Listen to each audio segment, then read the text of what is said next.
There's a moment most people never notice while it's happening. Nothing explodes. No dramatic ending.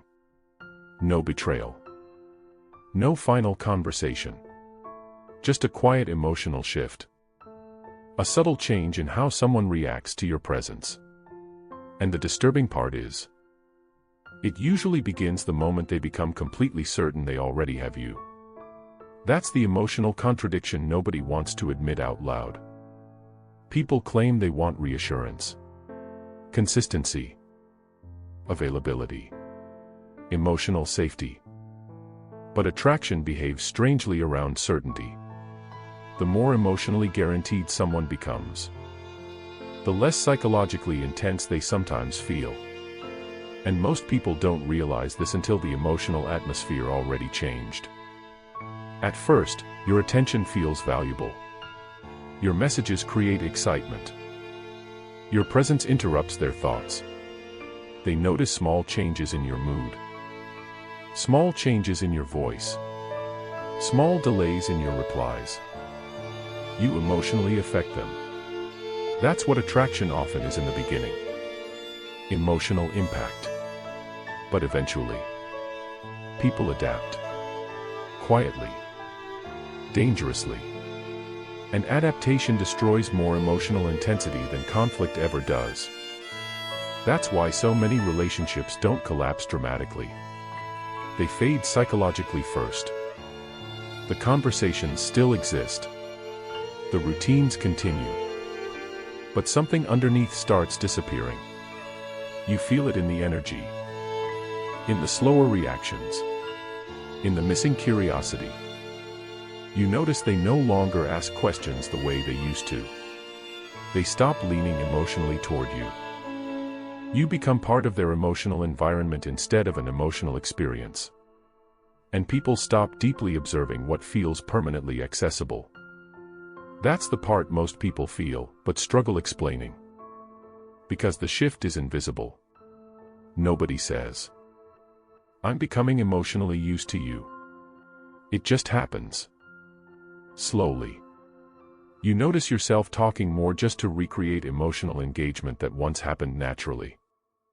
You send longer messages. More thoughtful replies. More emotional energy. Trying to recover a version of them that used to appear effortlessly. But emotional overavailability rarely recreates fascination. It usually removes tension. And tension is what keeps attention emotionally awake. That's why emotional distance feels so loud. The moment someone pulls away slightly, your attention sharpens immediately. You notice everything. Reply times. Tone changes. Silence. Energy shifts. Absence suddenly becomes emotionally visible. People notice absence faster than presence. And once you experience that personally, you start realizing how much emotional value people unconsciously attach to scarcity. Not because they're cruel. Not because they never cared. But because human attention dulls around emotional certainty. Especially repeated certainty. That's why reassurance loses emotional intensity through repetition. The first time someone says, "I don't want anyone else," it feels powerful. The 100th time, it barely registers emotionally. Not because the words became false. Because familiarity reduced emotional impact. And most people secretly experience this from both sides. They've watched someone become emotionally predictable.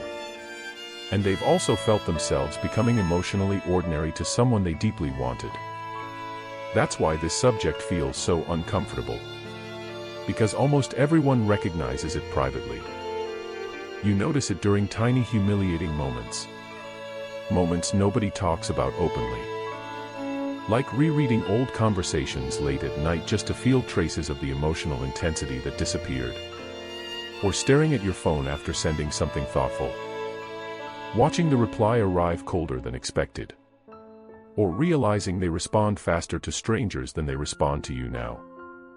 That one damages people quietly. Because comparison creates emotional panic faster than silence itself.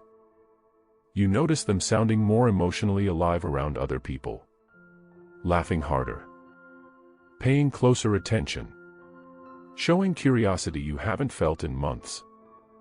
And suddenly something dark begins happening internally. You stop feeling chosen. You start feeling maintained. That's when emotional insecurity slowly turns into emotional dependence. Because now you're no longer enjoying attention. You're monitoring it. Analyzing it. Trying to predict it. Trying to preserve it. And that changes people psychologically. Quietly. You stop speaking naturally and start speaking carefully. You become hyper-aware of tone. Hyper-aware of emotional reactions. You begin editing yourself in real time, hoping to avoid emotional distance. That's the terrifying thing about attachment. People slowly abandon parts of themselves trying to remain emotionally valuable. And they usually don't notice until much later. You become easier. More patient. More forgiving. You tolerate emotional behavior you once would have immediately rejected. Not because your standards changed. Because your fear of emotional loss became stronger than your discomfort. And that's usually where emotional imbalance begins. One person starts emotionally chasing reassurance. The other person starts unconsciously relaxing inside emotional certainty. The frightening part is how normal this looks externally. Two people still texting. Still together. Still talking every day. But internally, one person is slowly starving for emotional intensity while the other person barely notices its disappearance.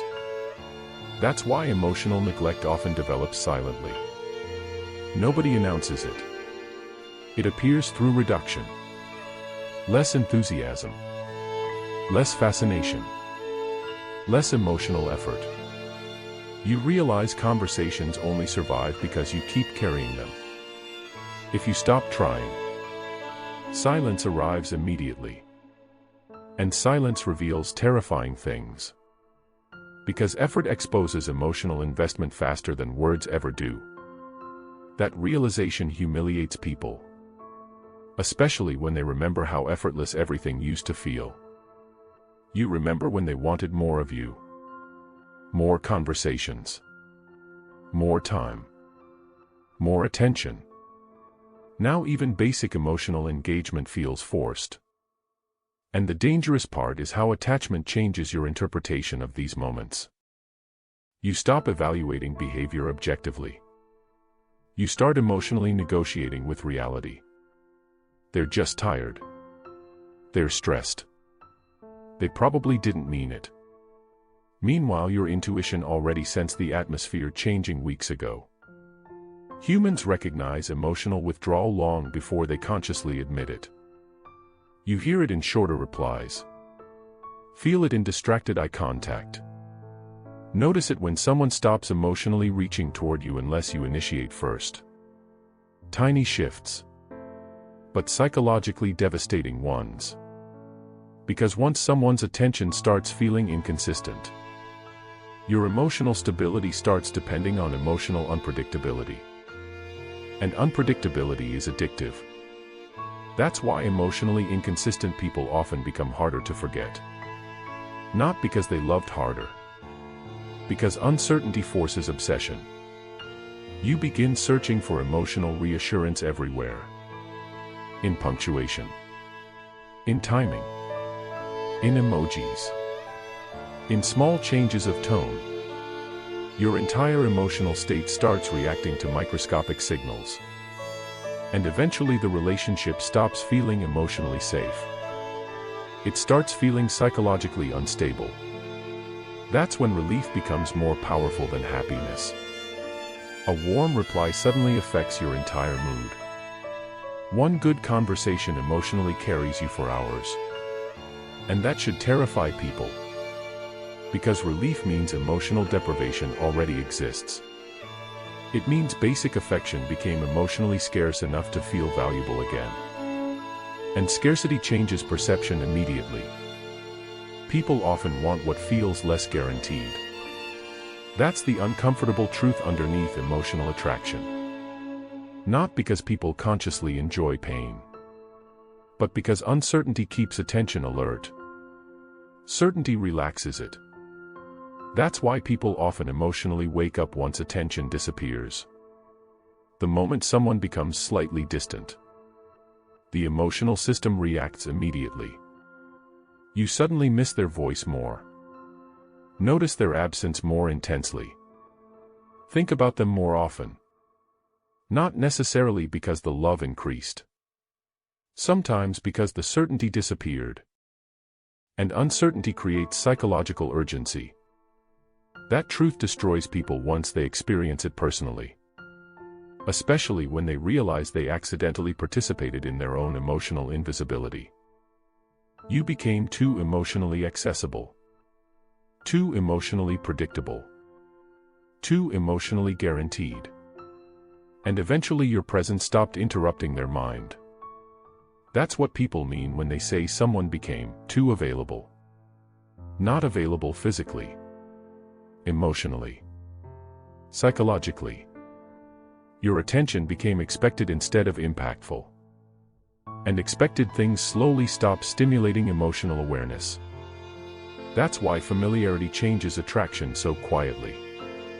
Nobody notices the exact day it happens. You just slowly realize your emotional absence no longer changes someone's behavior.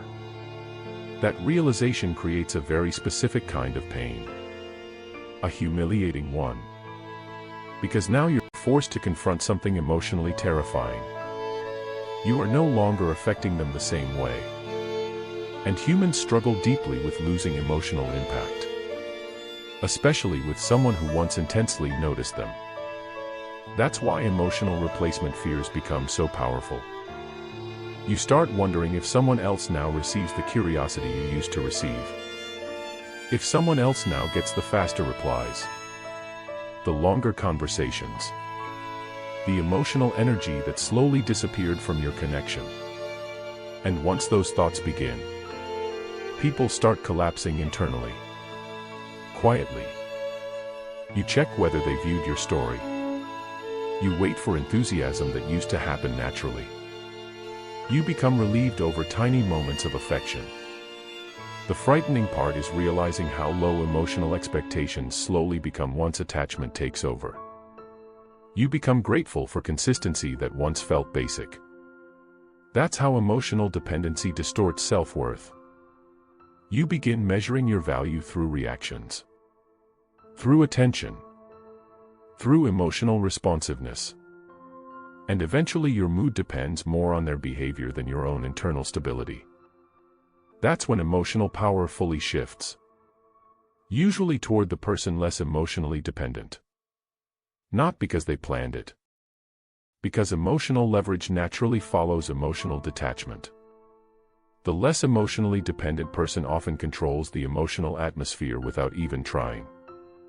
And the more emotionally attached person feels every energy shift immediately. That imbalance changes people. You become more emotionally cautious. More self-conscious. More afraid of becoming too much. You suppress needs to avoid emotional distance. Pretend things don't hurt. Pretend silence doesn't bother you. Pretend inconsistency feels normal.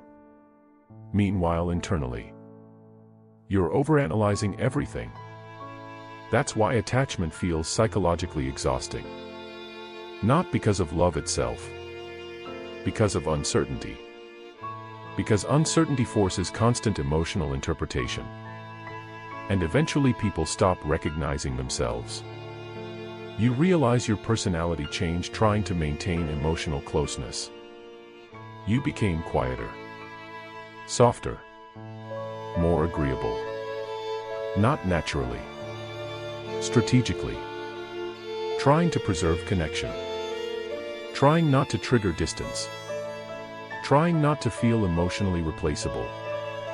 And replacement is the real fear underneath most emotional suffering. Not abandonment itself. Replacement. The idea that someone who once intensely wanted you could emotionally adapt to life without you. That fear destroys people silently. Especially once they realize how quickly human beings normalize emotional presence. That's why people sometimes only recognize value after distance appears. Not because distance creates love. Because distance interrupts adaptation. It forces emotional awareness to return temporarily. Suddenly your absence becomes noticeable again. Suddenly your silence becomes emotionally loud. Suddenly your energy feels less guaranteed. And guaranteed things rarely maintain psychological tension forever. That's the contradiction most people spend years trying not to admit. Too much emotional certainty often weakens emotional intensity. Not immediately. Slowly. Quietly. Until one day you realize the relationship still exists. But the emotional atmosphere feels completely different. You stop missing who they are. You start missing how intensely they used to notice you. And those are completely different forms of loss. Because attention changes before love admits it. Most people sense that long before the relationship officially ends. That's why emotional collapse usually happens privately first. Late at night. Alone. While rereading old conversations trying to understand when the emotional energy changed. And the terrifying part is, there usually isn't one moment. Just gradual emotional adaptation. The slow death of emotional novelty. The quiet reduction of emotional tension. The moment certainty became stronger than curiosity. Too available feels cheap. Not because your value actually disappeared. But because people often stop intensely appreciating what feels permanently guaranteed. And once someone fully adapts to your emotional presence, the atmosphere rarely feels the same again.